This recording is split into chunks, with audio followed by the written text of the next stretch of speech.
Hello and congratulations on getting access to this video course on how to optimize your videos before making your YouTube videos live. So this is video number 1, which is the introduction to YouTube search engine optimization. So I want to first start out by saying the goal is to focus on doing the right amount of keyword research and video file automation before actually uploading any of it to YouTube. So essentially this is all about what most people forget about doing before making their YouTube video live. Because if you think about it, most people think about, okay, what do I do after I upload this video? They don't really think about what they have to do before making it live. So this is not about what you can do afterwards, as that is a totally different focus, but rather before. So besides simple optimization, you really need to know that YouTube ranks the videos that people watch the longest. Meaning, let's say for example that we have a 10-minute video. YouTube looks at that video. They look, yes, at the likes, dislikes, and comments, but they also look at, okay, do people actually watch most of this video? And based on, let's say, 1,000 views, how many of those 1,000 views actually watched either 50% or 100%, or how many minutes total? 1,000 times how many minutes was watched. So they really look at how long people watch the videos as a whole. Meaning the more viewers and the longer that they watch, that will get you ranked up further and further up. So instead of focusing on, spammy tactics, tons of backlinks, and all of that, our goal here is to really focus on the user experience. So what I want to do now is give you a quick overview of what's inside this video course. This is, of course, video number 1. Video number 2 is going to be about competitive research, or in other words, researching your competitors to kind of get a better idea of why YouTube is ranking those videos. Video number 3, we'll talk about highly searched keyword terms and how you can find those for your product or service, or whatever you're trying to promote. Video number 4, we'll talk about your title and your description. Video number 5, we'll talk about video file optimization. So we're going to optimize the actual file because each file has essentially information in it. And of course, video number 6, we'll talk about why your thumbnail is important and how to make it professional and good looking. And video number 7, we'll talk about video length and why that matters. We talked briefly about it just now, but I'm going to dive in deeper in that video. And of course, last but not least, I'm going to give you a secret tip on how to outrank your competitors in video number 8. So before we get started, I want to talk about what you need to have in hand. You're definitely going to need your product or service and an idea of the niche that you're targeting. You also need to have a video that is ready to be uploaded. And with that said, let's move on to video number 2. Hello and welcome back. This is video number 2. So let's talk about competitive research. You see, the best way to understand how you can rank better is to know what is already ranking in your niche or your market. So what we want to do here is we want to analyze the videos that are on the top. And I want you to specifically look at what titles, what descriptions are they using, and what thumbnails are they using that are eye-catching. And what is the user experience like when you click through those videos? So let's go ahead and do some competitive research. So for the sake of making sure that we find YouTube videos that actually relate to promoting a product, what I want to do now is just to pick a product out of the blue and let's take a look at YouTube. So one product that I've been using for a while now, which has been really, really awesome, is called the Instant Pot. It's basically a pressure cooker that cooks food at a really fast rate. So what we're going to do is we're going to hop on over to youtube.com and we're going to type in Instant Pot and see what we get.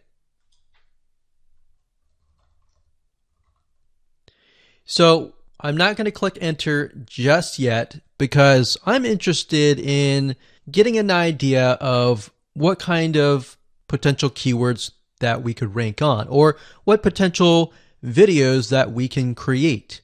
And we'll talk more about this in the next video. But for now, let's just do some basic keyword brainstorming and then, of course, do some competitive research. So Instant Pot, we got Instant Pot recipes, we got Instant Pot ribs, Instant Pot roast. So let's just click here and see what we get. Now we can see how to use Instant Pot has 316,000 views right here. Instant Pot chicken, top 6 easiest things to cook in your Instant Pot. Perfect for beginners. All right. So let's just take a look at the top 3. So let's go ahead and open those up. And let's analyze them. So the first one is this one here. And let's pause the video. We'll skip the ad. All right.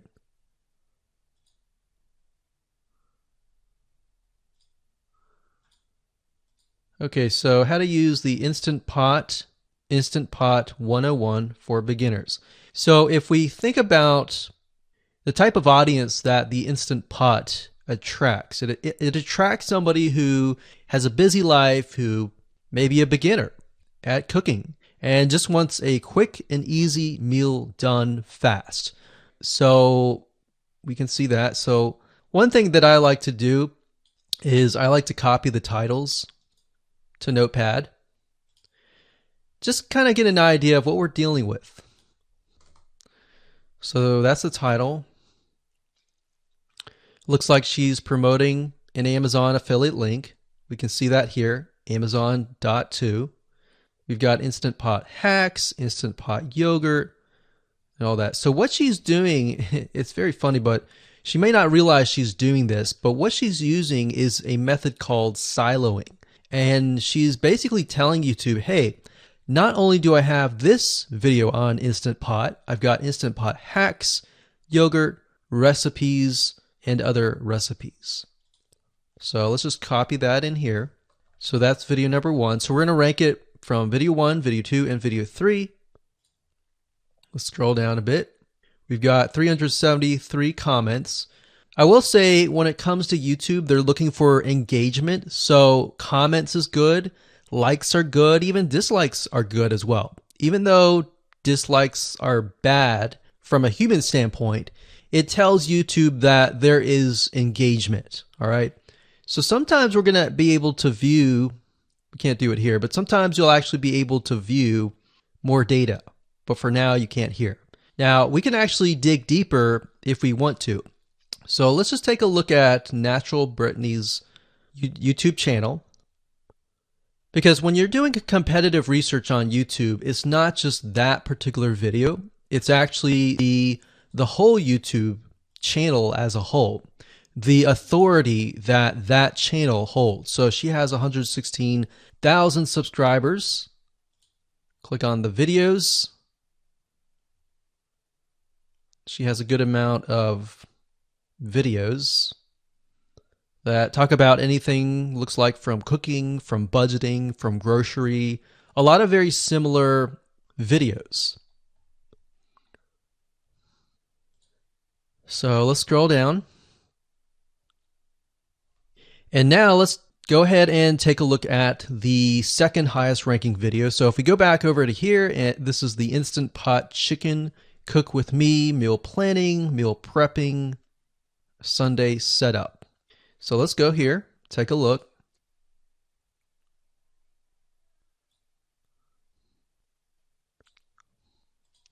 Okay, let's see here. So it's a 20-minute video, all right? And it has 658 likes, 5,000 views. If we take a look at this video here, this has 320,000 views and 7,000 likes. Now, notice how it says 13 minutes here, and notice how it says 20 minutes here. We'll go back to this later on. All right, so we'll talk more about why a certain amount of time of your video is important, why the timing is important. And why is it that this lady has only 5,000 views, whereas the other lady has 300,000, and this lady is ranked right below that lady? All right. So why is that important? And why does that correlate to the time? So we'll talk more about that later on. But for now, let's just do competitive research. We're not trying to figure things out right now, and go from there. So if we take a look at the description, it says cook with me as I try a new recipe with Instant Pot. So the description contains the keyword. Sunday setup. Looks like she's got some Amazon links. And if we think about Instant Pot, who could it be targeting? All right, so this lady calls out people who are trying to prep on Sunday. So if we can get an idea of who it's targeting mothers, it's targeting people who are busy, who maybe only have time on Sundays to set things up. And chicken is a common thing, so maybe she's getting a lot of clicks. We don't know exactly, but we know that the headline and the description work together and getting clicks. All right, back over here, this is the third one. So let's take a look at this one. So this one is 8 minutes, but it has a lot more views than those other two videos. But it's shorter. It's shorter, but it has longer amount of views, and it's third. It's got 11,000 likes and 633 dislikes. If we scroll down, we can see that it has more comments than the first one. So why is it that the first one is number one and this one is the third one and it has more views and more comments? Well, we don't know exactly why, but I have a hunch as to why that is, which we'll talk more about ranking and what Google and YouTube is looking for later down the road. So that's that. Let's just copy that title. And I'm going to go ahead and pause this video and we'll copy and paste that information to the notepad. Okay, so I went ahead and copy and paste the information. So this is video 1, this is video 2, and this is video 3 down below. So let me make this bigger. So we have this information. So as we're kind of analyzing the competitor, we want to save this for later, but can you kind of see a similarity here? So this is calling out the target audience. This is calling out the people who are busy, essentially. And top 6 ways, top X ways, top certain number ways is always a good title. So perfect for beginners. So if you can imagine, we already see that this title has beginners. This one's calling out perfect for beginners. And this one essentially is calling out people who are busy. So it's a target audience. So that's key. So having this in hand gives you a better idea on what potential titles and descriptions that you can have. Now, you can do some deeper dive competitive research using specific tools. And one specific tool is called SocialBlade. So that's socialblade.com, as you can see here. And I like to use this to kind of get a better idea of the YouTube channel as a whole. Because what you're trying to figure out is, did this person rank because their channel as a whole has a lot of traffic? Or did this person rank simply because of the titles and the description? So there's many factors that come involved, but let's take a look at Naturally Brittany. So let's go ahead and copy this. And you basically want to come here and type in the username of the YouTube channel. So we'll go ahead and click this here. Okay, so we can see here that this is Naturally Brittany, 116,000 subscribers. She's got 19 million video views. So that kind of gives us an idea of how easy it is to break through. Is it easy? Is it going to take a little bit work or what? So let's just go ahead and open her up, and let's do the same thing with the other videos. So this one is marriage and motherhood. We got that here. So she has 7 million video views. So it's about half of what we saw earlier. And this one is called Six Sisters Stuff. And this one has about 9 million video views.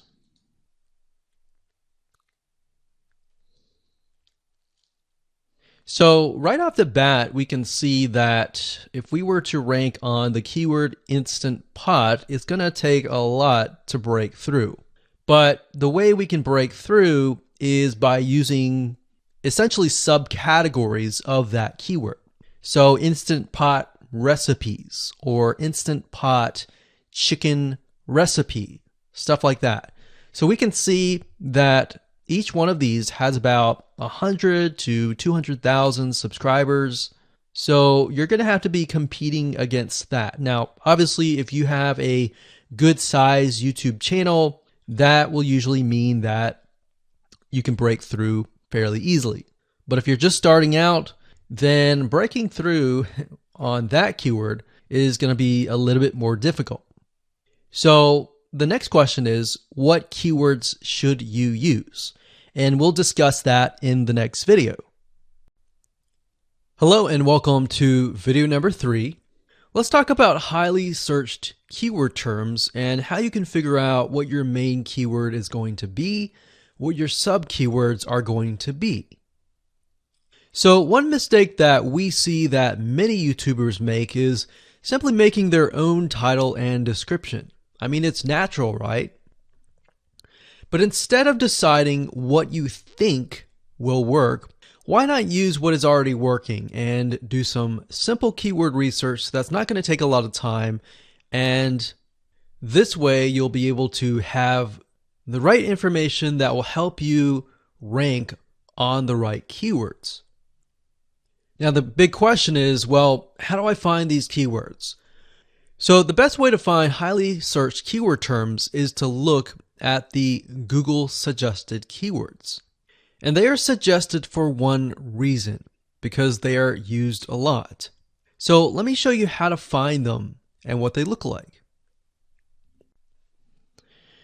Okay, so from analyzing the previous videos with the top 3 videos to kind of get an idea of what the titles were, what the descriptions were, if we look at the 3 and we refer back to this, the question is, what are the commonalities between the titles? Obviously the keyword Instant Pot, but we also noticed that the top one and the third one, they all have the keyword beginners. So beginners in Instant Pot. Instant Pot for beginners, all right? So if we go back up here and we go to youtube.com and we type in Instant Pot, what do we get? So when you have a drop down like this is what we call the suggested keywords. And you'll see this in Amazon.com, you'll see this in Google.com and other major search engines. And what this is high demand and highly searched keyword terms.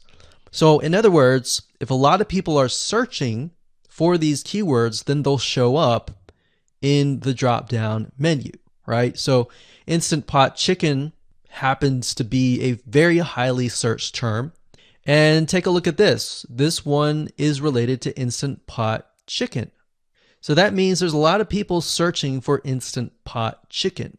And that might be why this second video is ranked so high.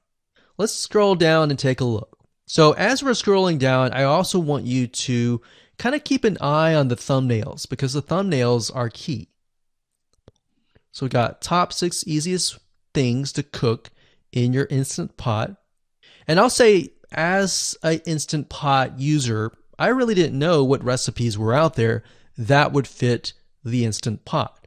Because the Instant Pot, the way it cooks is it pressurizes the food, and you need a little bit of liquid inside it to pressurize. So what I was doing is I was looking for recipes that were specifically made for the Instant Pot. So a lot of these people that are coming here, they don't know. They're just looking for recipes. So the 30 Instant Pot recipes gives people an idea. Oh, okay, I've got 30 recipes that I can pick and choose from. So if you scroll down, it says Instant Pot Ultra. All right. So if we go back here, so Instant Pot Chicken is definitely a top one. Instant Pot Spaghetti, how to use an Instant Pot. Instant Pot Cheesecake, Yogurt, Pho, Beef Stew, Whole Chicken, Rice, and Instant Pot Roast. So these are highly searched keywords. Now let's hop over to Google and see what we get. Do we get the same thing? Do we get something different? So if you go to Google and you type in the same thing, Instant Pot, we can see that we've got Instant Pot recipes, Instant Pot chicken. So notice that the chicken and the roast beef or the pot roast seem to appear both in Google and in YouTube. So whenever you see that, that's a good sign, because you got to understand people searching in YouTube are very different than people searching in Google. They don't show the exact same thing. But if they do, that gives you an idea that if you rank on that term, that you will be able to get traffic from Google and YouTube. Okay, so let's go back here. So Instant Pot Chicken. So let's just do a search and see what we get. So another place to find the Google suggested keyword terms is to scroll all the way down to the bottom. So there we go. So Instant Pot recipe. Now these are specifics, all right? These are searches related to Instant Pot. So people are looking to buy Instant Pot Amazon. So let's just type in Instant Pot Chicken and see what else we get. So if you notice, when we type Instant Pot Chicken, it gives you a more detailed view of the other keywords that are related. So for example, Instant Pot Chicken recipes, chicken rice, chicken noodle soup, chicken thighs, chicken bog, chicken breast recipes, chicken wings, and chicken and dumplings. So let's go over here and see what we get. So Instant Pot Chicken recipe, wings, noodle, biryani, thighs. So a lot of these are actually appearing that are the same. Okay, so moving on here, we've got Instant Pot Chicken. Now let's take a look at what we have here. So what I would do is I would do the same thing, the competitive research. Now, if you notice here, the Six Sisters stuff, it's a different video, but it's a similar video. Now this video is different. This lady is the same. And that's another thing. So if you rank high on the main keyword, then you could potentially rank on the other smaller keywords as well. So that gives you an idea of what content to create and what keywords to target. So we could potentially make it about Instant Pot Chicken. And what I would do is go back here. Let's say we want to title it the Instant Pot Chicken. What I would do is I would scroll here and take a look at questions people are asking. So how do I cook chicken and potatoes in Instant Pot? How long does it take to cook chicken pot, Instant Pot? We scroll down, and what I would do is grab these keywords. So I would grab these keywords.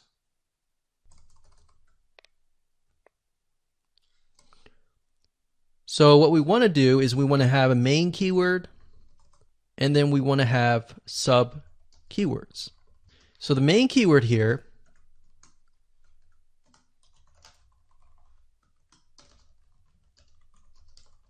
would be Instant Pot Chicken. And then the other ones would be Instant Pot chicken and potatoes, and all the rest here. So having these in hand will give you a better idea on how to go about creating your titles and your descriptions so that you can target specific keywords, and that you're not like any other YouTuber who is simply making up titles and descriptions just out of your head. So this way you can be strategic and rank effectively. Hello and welcome to video number 4. In this video, we're going to talk about your title and your description. So let's take what you have gathered in the previous video and let me show you how to properly create your titles and descriptions. So when it comes to creating titles and descriptions, we simply need to do what we did in the previous videos, which was the competitive research. And as you can see here, we have the videos 1, 2, and 3, the top number 1, number 2, and number 3. And of course, we have the main keywords. So we have this main keyword here. So that's definitely going to be in the title. And then of course, if you noticed, the target audience was beginners. So essentially what you're noticing here is that people are calling out the audience, and then of course they have the keyword in the title itself. And then of course you want to make sure that title, main keyword, and target audience is also going to be in your description. Now what I like to do is I like to go look at magazines in that niche. It doesn't necessarily have to be exactly, in this case, Instant Pot, but it needs to be somewhat of that genre.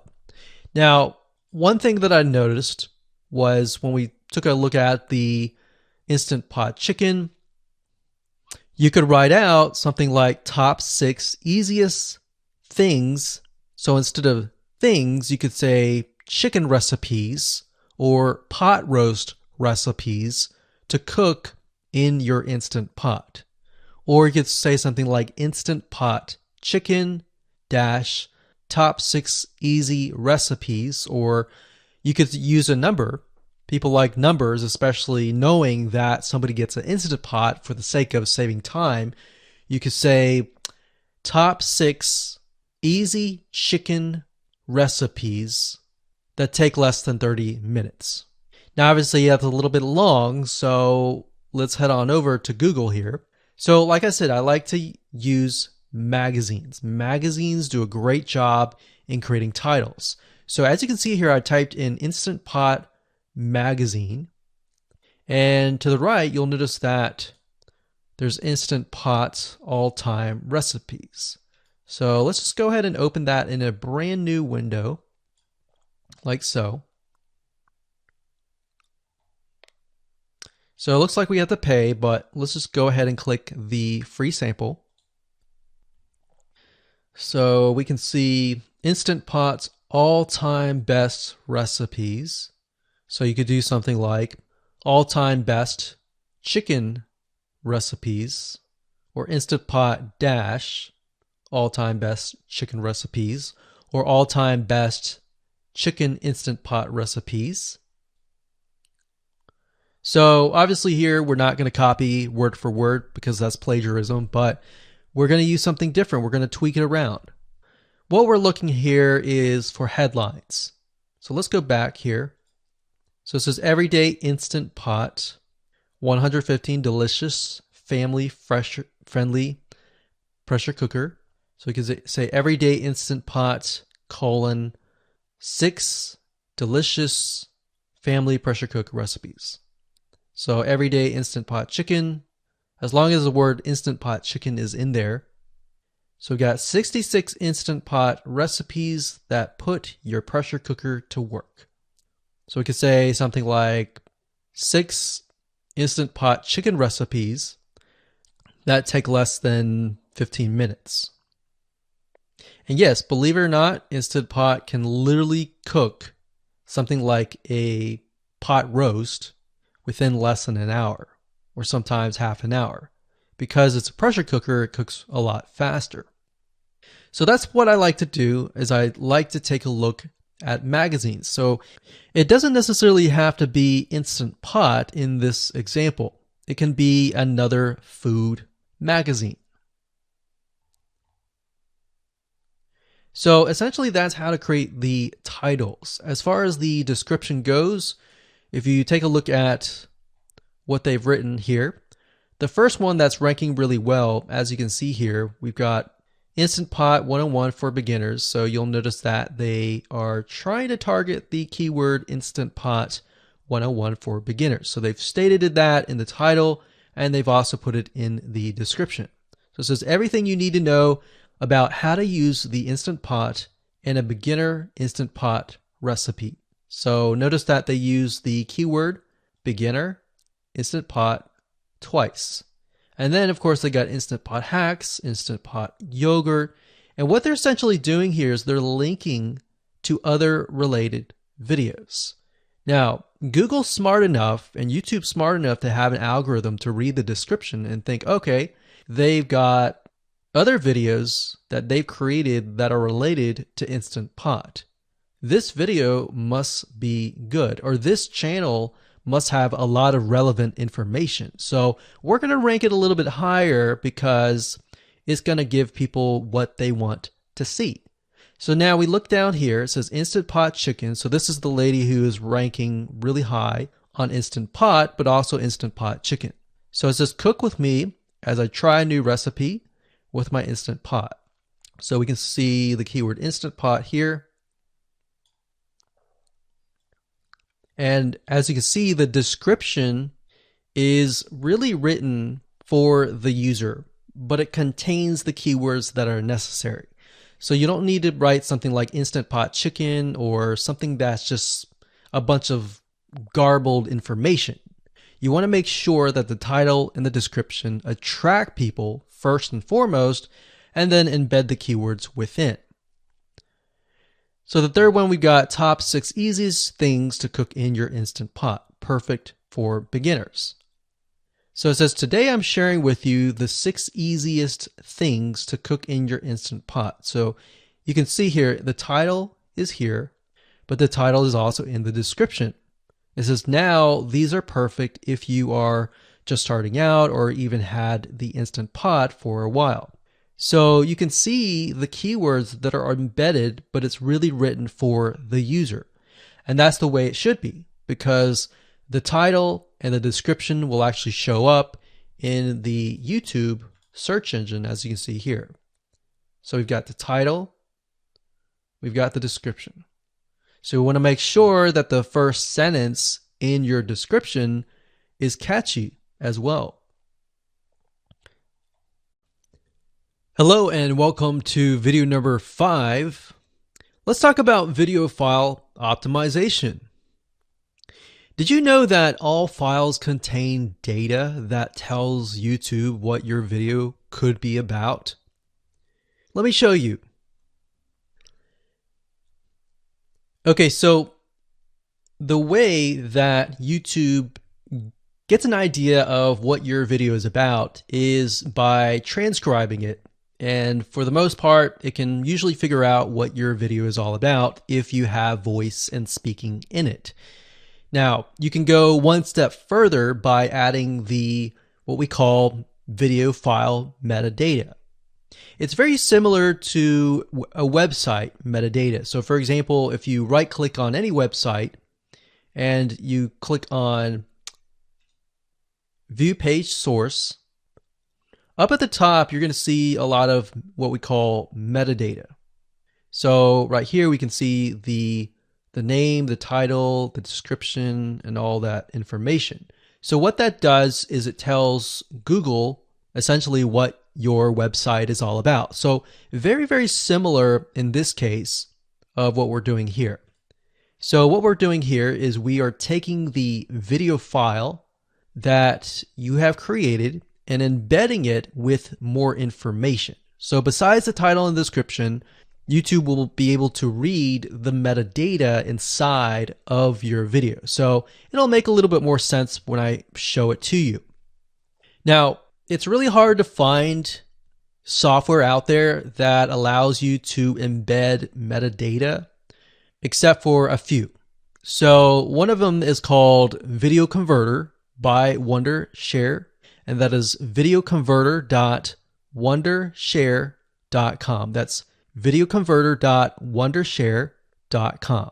So if you go here and you go ahead and download up at the top, you will be able to embed metadata. In fact, we're going to be using that for this particular video. Now, there are other software out there like the Adobe Bridge software, which allows you to embed the metadata into your video.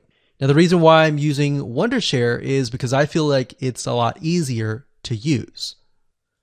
So if you go ahead and download this, we're going to open this here. And what I did was I clicked Add Files, and I chose the file. Now, there's a lot of things that you can change about the video, but what we're particularly interested in is this I icon right here. So click this I icon, or letter I here, and you're going to see that it says name, language, episode name, actors, director, screenwriter, tagline, and description, and comments. So what I recommend is you try to complete this as much as you can. So episode name, actors, so that would be whoever is in the video, the director, the screenwriter, which could be you, and then the tagline. What I would do is the tagline be your title, and then the description be your description. So whatever you're going to upload to YouTube, put this as a title and put this as a description. And then for comments, I would put something like keywords. And all you have to do is click save, convert it, and done.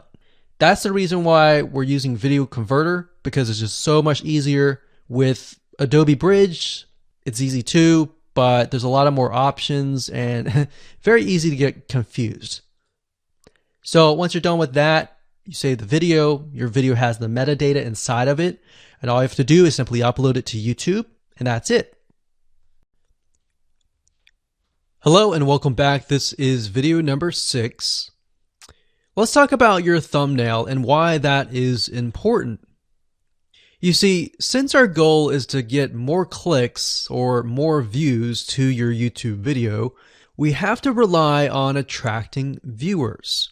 So if you think about it, the thumbnail is the first thing people see as they are scanning to find what interests them the most. So in other words, if you think about it, if you go to youtube.com and you type in a keyword, you're going to see all the results with thumbnails, the titles, the descriptions, and all of that. So that's the first thing that they see. So let's discuss what your thumbnail should contain and what's working in your market and how to figure that out.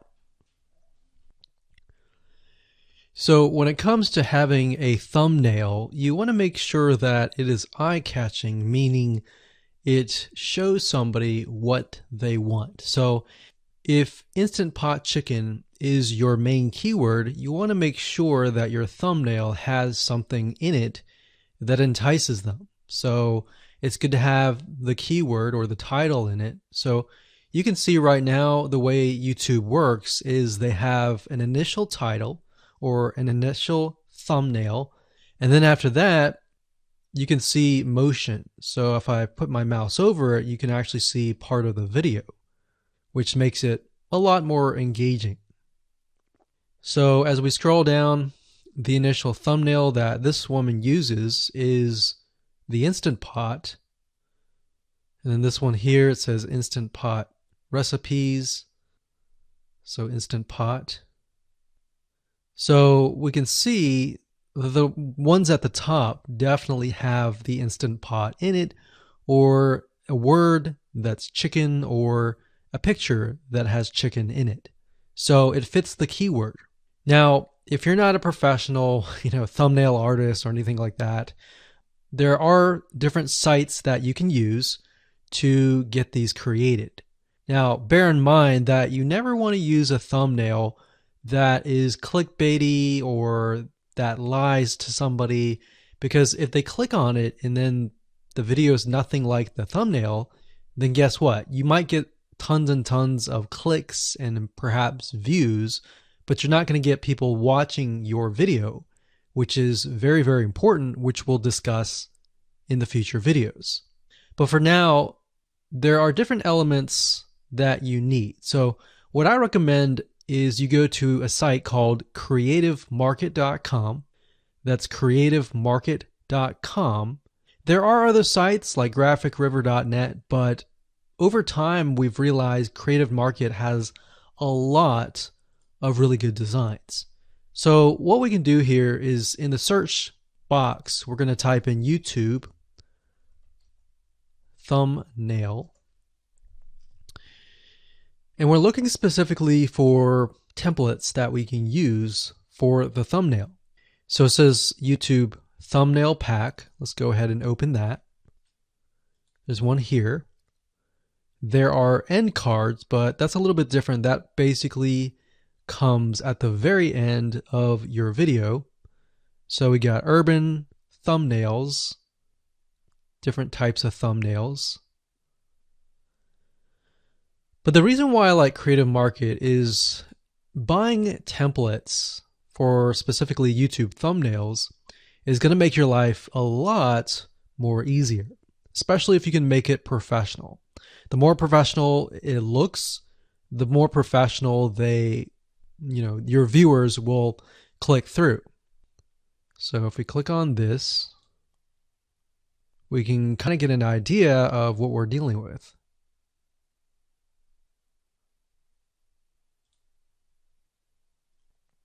And here's more thumbnails here as well.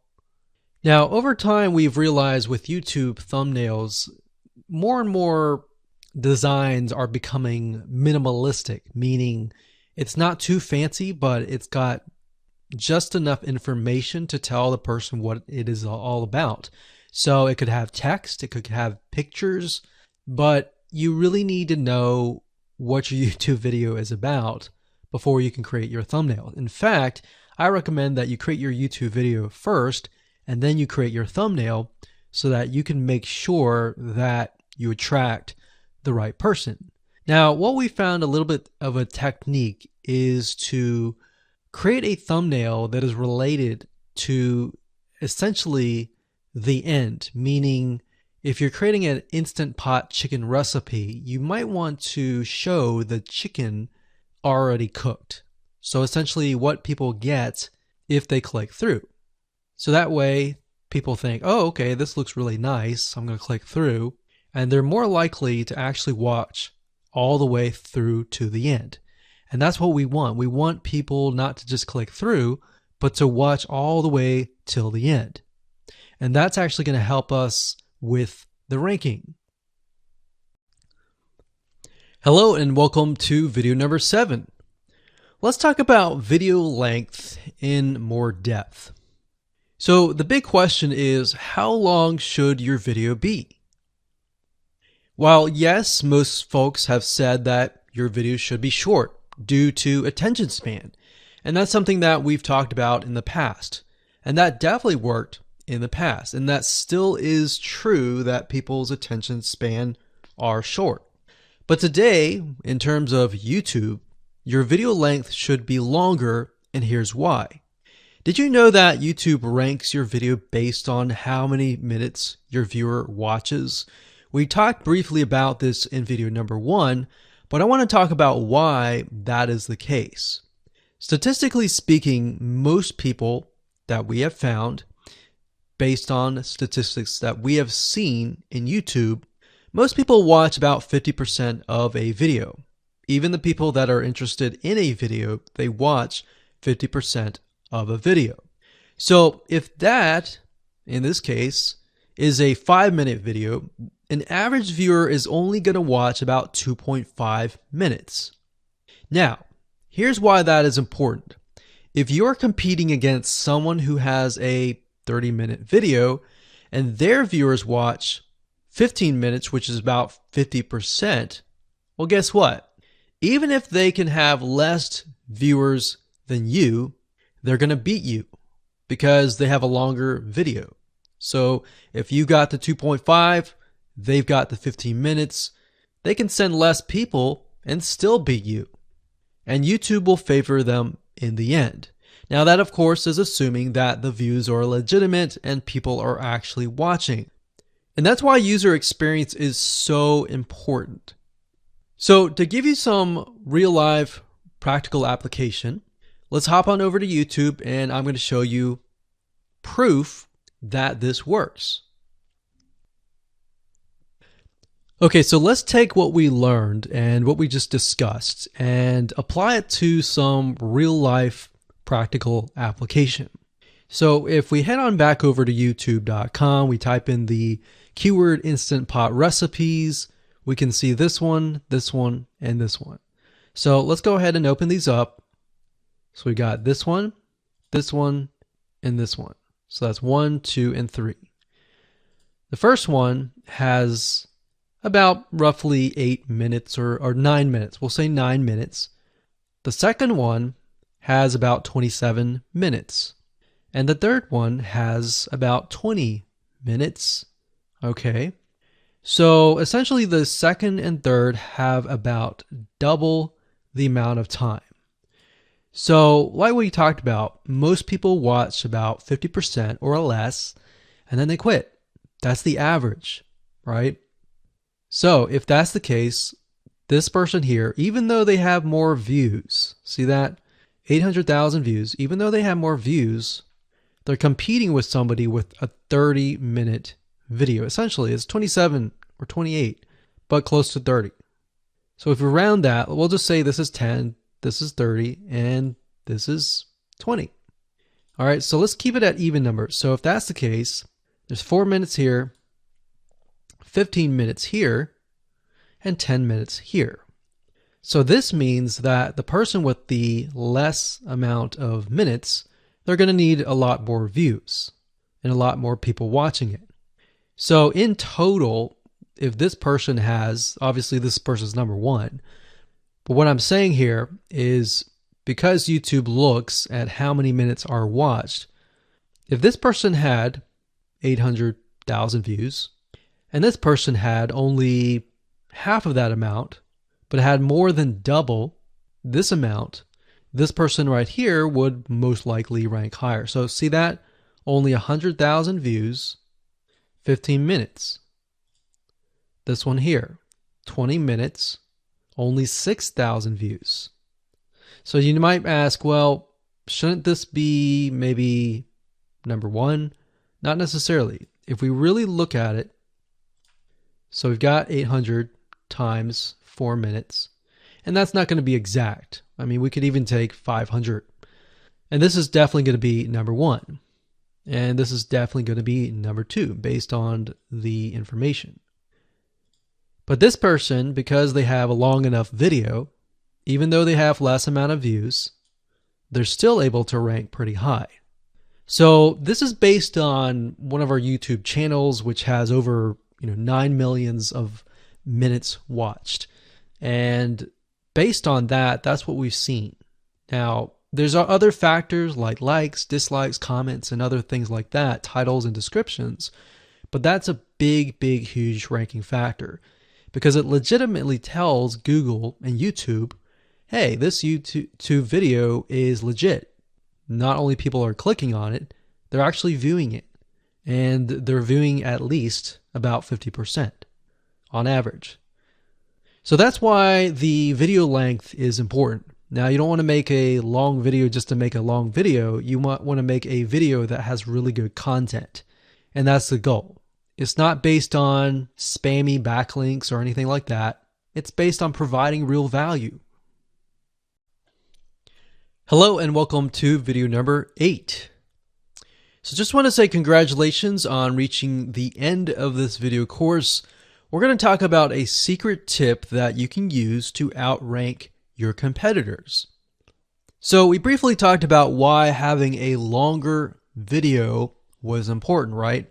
So one secret tip that we can give you is that what we have found that works is the following. Longer videos in the sense of live streams, which means you get on YouTube and you talk to people live. You have webinar replays and videos where people expect them to be longer. So in other words, people are expecting these to be longer. If you make a normal video that people expect to be 5 minutes and you make it an hour, then you're not really going to hit that 50%. But when you have a live stream or a webinar replay, usually people typically expect it to be at least 1 hour. So because people expect it to be 1 hour or longer, they expect to take time out of their busy schedule to actually watch your longer video. And what we found is these work really well compared to the average video. So let's discuss what you need to do in terms of software or even web applications that you need to create live streams and webinar replays. So in order to create a YouTube live stream, you're going to need to have a broadcasting software. There are many. You can go to YouTube and type in live stream, how to set it up, and there's a lot of videos on that. But this is one particular one that we have used and that has worked really, really well for us. It's called Open Broadcaster Software, and it's free, best of all. And that is located at obsproject.com. So as you can see here, there is versions for Windows, Mac, and Linux. So it's simply as easy as downloading and you can start streaming. So the reason why you need this software is basically what it does is it connects to the YouTube live stream system, and when you're ready, you click record and you're good to go. Now, I'm not going to go in depth on how to use this product just simply because there are so many different options and so many different ways of using it. Now, like I said, the tip is when outranking your competitors to have longer views. This is good for kind of a face-to-face talking head type long video. Now, if you want to use a camera, you can do that. If you want to do something like screen capture, meaning you're going to show your screen, then you're going to want to use something like GoToWebinar. And you can go to gotomeeting.com/webinar to do that. Another tool that we have used, which as of now, it is free, and who knows, it could change. So GoToWebinar does cost money, but it's a nice way to kind of engage with people. So this is the route that I would go if you are engaging with people. If you're not engaging with people and you're simply doing screen capture, there is a tool called Use Loom. Let me show it to you. So useloom.com. Loom is essentially a Chrome plugin, and what it does is it allows you to record your screen. It's super easy to use. In fact, it's super, super fast. It's so fast that you can literally start recording, and within seconds when you're done, you'll have the video in hand. And you can download the actual video file to your computer really fast. So those are the three options that I would go to, and really depends on the avenue that you want to take.